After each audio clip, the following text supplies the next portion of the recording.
It is important to learn all the important chords and scales that go with the harmony, what we would call vocabulary. But there are also times when we can use that to our advantage in order to play the incorrect note. When you listen to great jazz players, you'll occasionally hear them play something that does not fit. And very often, you'll hear them emphasize that note that might be considered incorrect or doesn't fit with a chord or scale. And they do that in order to create tension, which then gets resolved into a chord tone or a remainder of a line.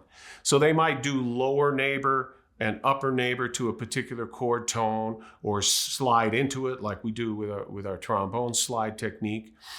So I'm going to give you this very simple example. I'm going to play A flat to A or G sharp to A, and you'll hear me spend more time on the G sharp, and then it resolves to the A, which in my imagination is going to be the correct chord note.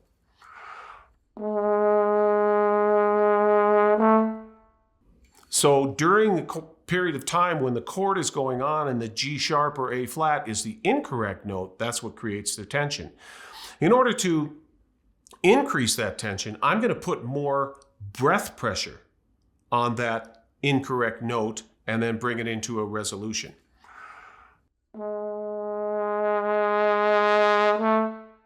And to me, that creates even more tension.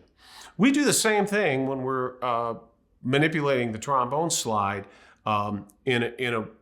whether it's a large glissando or a small glissando, for instance, in the blues.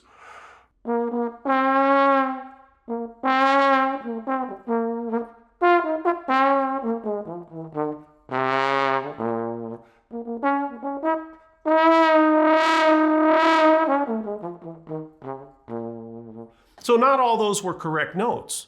And I'm moving in between certain notes with a glissando that is not really one note nor another note, utilizing other things to create tension. So we can use all these different kinds of techniques in order to create an interesting solo that goes beyond the chord tones and the correct scales.